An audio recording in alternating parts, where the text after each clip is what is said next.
Prezados ouvintes do podcast RJ em Debate, iniciamos um novo ano e aqui estamos novamente com o deputado Luiz Paulo.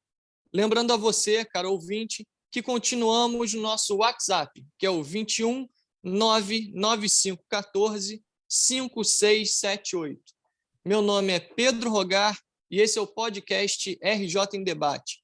Sejam todos muito bem-vindos ao nosso primeiro episódio do ano de 2023. Bom dia, deputado Luiz Paulo. O novo ano começa e com ele as esperanças se renovam, né? Bom dia, Pedro. Bom dia, senhoras e senhores que nos acompanharam no ano de 2022 através do nosso podcast RJ em Debate. Evidencia-se, Pedro, que sempre que se inicia um novo ano, as esperanças hão que se renovar, para que a gente possa, através das mesmas, enfrentar todos os desafios que teremos pela frente, mas sempre com esperança, com otimismo e respaldado na solidariedade. Deputado, vamos à primeira pergunta desse, que é o nosso primeiro podcast de janeiro de 2023, mas é o de número 97, desde que a gente iniciou. Como que foram as suas festividades nesse ano, que terminou esse ano de 2022? E aí eu incluo Natal e Ano Novo. Ô Pedro, esse período que vai do Natal até a virada do ano é um período sempre de muitas reflexões, porque o Natal é uma festa tipicamente familiar, onde o perdão, os bons sentimentos, a solidariedade, a preocupação com o outro estão sempre presentes, porque esses são valores fundamentais do cristianismo. E a virada do ano tem outras características. Não tem o caráter assim tão fortemente religioso, apesar de 31 para 1º se comemorar também aqui no Rio de Janeiro, o dia de Iemanjá, na Umbanda, porque no Candomblé é 2 de fevereiro. Então, é um caráter mais festivo, né, de se aprofundar as esperanças, as boas intenções para o ano que vem. Então, nas minhas festividades, evidentemente, o Natal foi um Natal em família, né, com o famoso amigo oculto, com o presépio, com a árvore de Natal, com os netos, né, dentro da mais perfeita tradição natalina. E eu, em particular, nasci um dia depois do Natal, 26 de dezembro, e fiz 77 anos de idade. Então, também tivemos aí as comemorações do meu aniversário. E a virada do ano é uma virada que se repete, do seu ponto de vista de compromissos, a cada 4 anos, porque tem as posses dos governadores, as posses do presidente da República, né, que motivam muito a chegada do novo ano.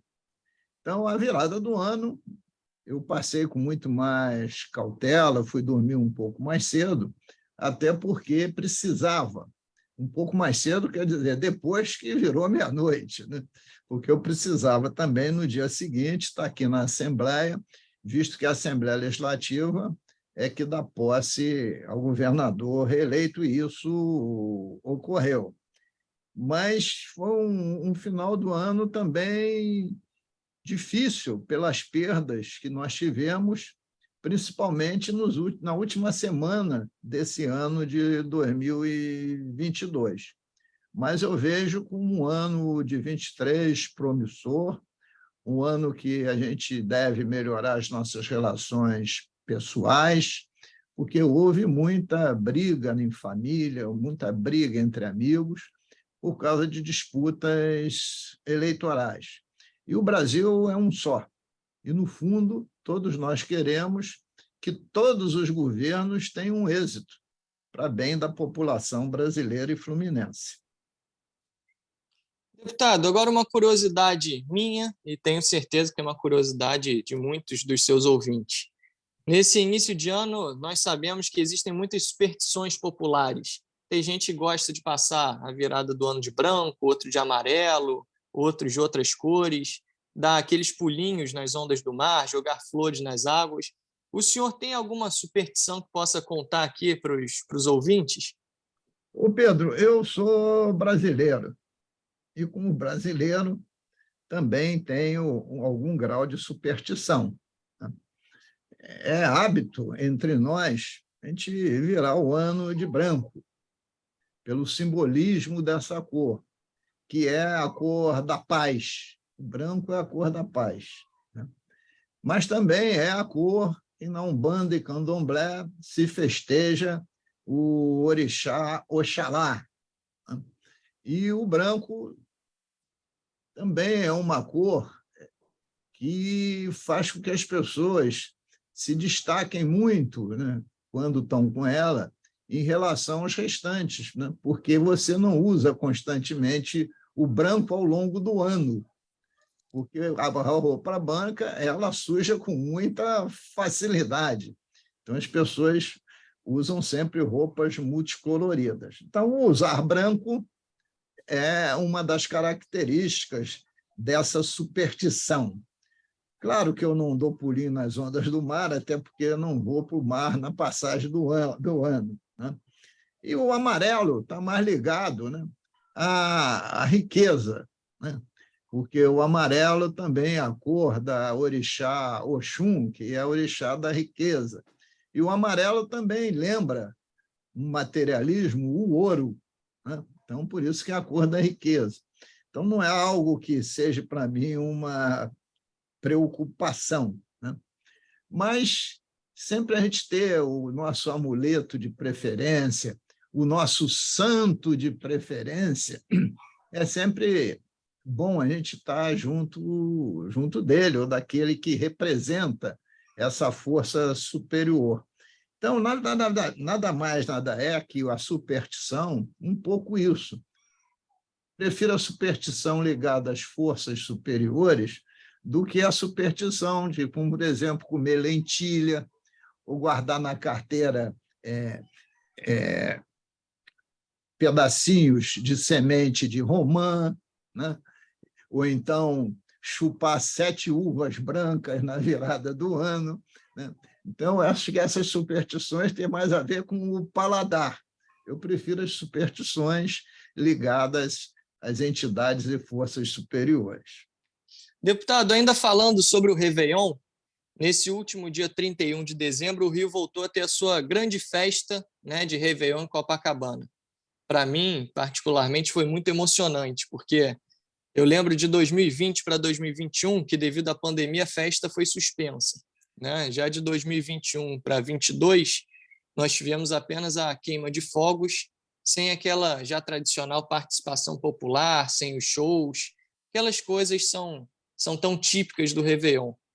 Mas agora, nesse final de ano de 22, o espetáculo voltou com tudo, né? Queima de fogos, shows, uma multidão em Copacabana para dar as boas-vindas ao ano que se inicia. Foi bem bonito.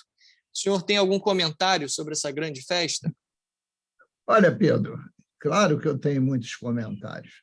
Primeiro comentário é sobre a palavra Réveillon. Isto é um galicismo, né?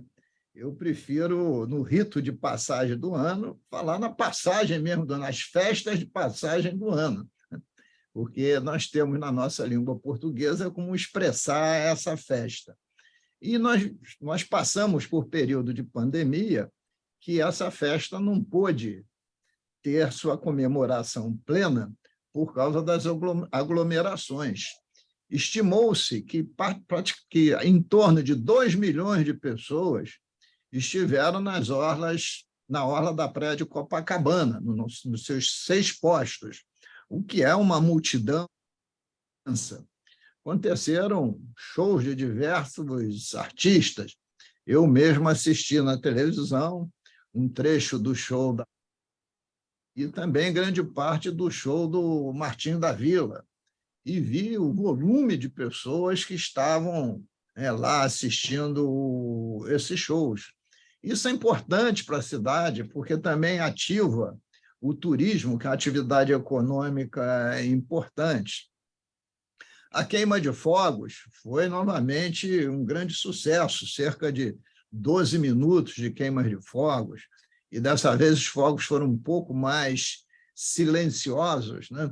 Porque os barulhos dos fogos fazem com que os animais, principalmente os cães, mas não só, sofram muito. Mas também foi um grande espetáculo, né? Que se associa a essa questão da esperança, do novo ano que chega e da possibilidade de ser um ano melhor.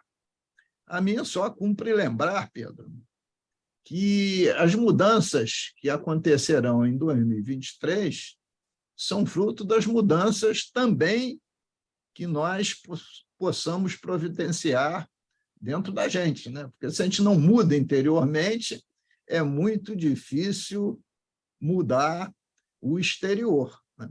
Então, para a gente querer uma mudança grande, positiva em 23, temos nós também que mudarmos no exercício da nossa cidadania, em relação aos nossos direitos, mas também em relação aos nossos deveres. E cada vez mais sermos participativos, exercermos em plenitude a nossa cidadania, para também cobrarmos dos nossos governantes, dos parlamentos, o mínimo de coerência, o mínimo de integridade, de comportamento ético e de capacidade de gestão, para que a gente possa ter políticas públicas de qualidade. A gente perseguir aquele objetivo maior de um Estado democrático de direito, mas que também seja um Estado de bem-estar social, isto é, que tenha as políticas públicas universais e de qualidade, principalmente, mas não só para a educação, para a saúde, para a segurança pública, para a previdência e para a assistência social.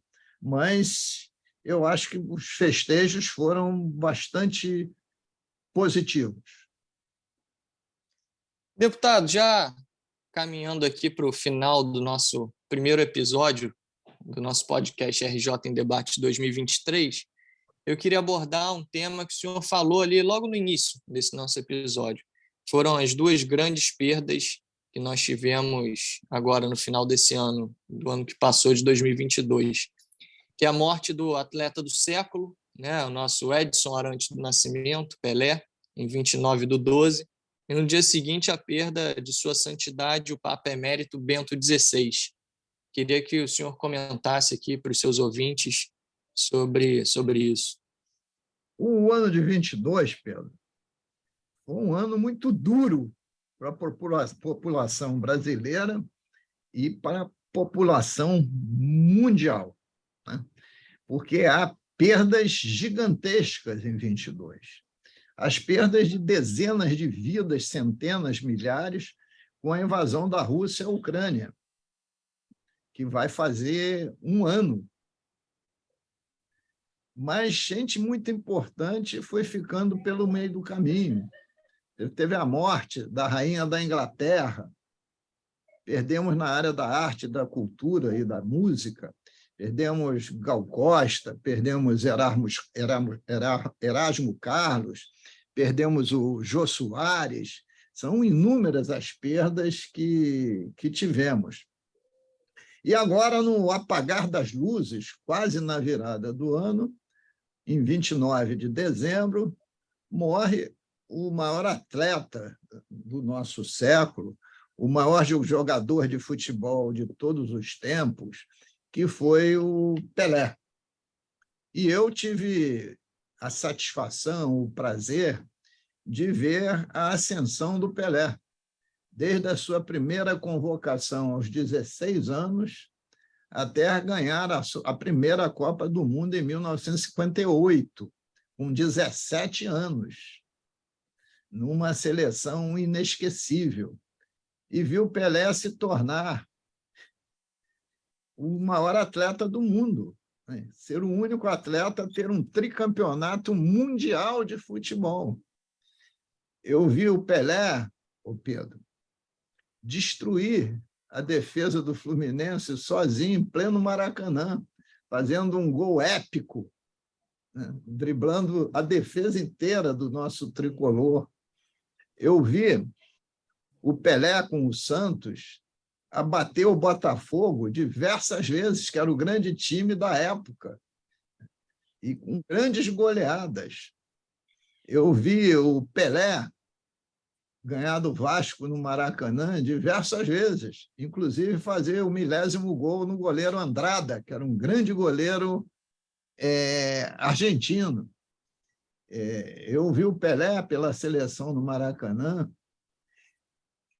De Maracanã, salvo erro de memória, bateu recorde público com 178 mil pessoas. Então, foi uma perda para quem acompanha futebol como eu, inigualável. E o Pelé foi o primeiro jogador de futebol também que soube, né, fazer o marketing do exercício da sua profissão. E o Pelé veio das camadas mais sofridas da população e venceu com galhardia e brilhantismo todas as etapas que o esporte colocou na sua vida. E um pouquinho depois morre o Papa Emérito Bento XVI, né? Que foi também o primeiro Papa, depois de 600 anos, a renunciar ao mandato papal, né? Tanto é que nós tínhamos, até a morte do Bento XVI, um Papa Emérito e um Papa em exercício, né? E o Bento XVI foi um Papa muito conservador, mas também muito estudioso, que aprofundou muito os conceitos teológicos, né? E um Papa muito respeitado e com coragem de enfrentar muitas dissidências dentro da própria Igreja Católica. Então, o ano de 22 foi um ano muito duro, né? Que os velórios, tanto do Pelé quanto do Bento XVI, estão sendo realizados já em 2023, para que se aguardasse a virada do ano, os festejos, a posses de presidente, governadores, etc., para depois os católicos do mundo todo e os admiradores dos esportes pudessem chorar a perda das suas grandes referências. Então, é um ano que ficará marcado em nossas vidas. Queria lembrar que o Bento XVI esteve aqui no Brasil, né? Esteve no Brasil e foi aqui também recebido calorosamente, né, como o Papa que era à época. Então, foi um Papa também que o Brasil conheceu de perto através dessa visita, né? Então, tanto é que nas posses de governadores, presidentes, etc., todos os presidentes das casas legislativas fizeram um minuto de silêncio em homenagem a essas duas grandes personalidades mundiais, uma na área da religiosidade e outra na área dos esportes. É isso, deputado. Realmente 2022 foi um ano muito difícil, mas eu tenho fé e esperança que 2023 vai ser um ano muito melhor para todos nós. E com isso, nós chegamos ao final desse primeiro podcast RJ em Debate, nosso primeiro episódio de 2023. E lembramos a você, nosso amigo ouvinte, que continuamos em nossas redes sociais e contamos com você para divulgar em suas redes também o mandato do deputado Luiz Paulo.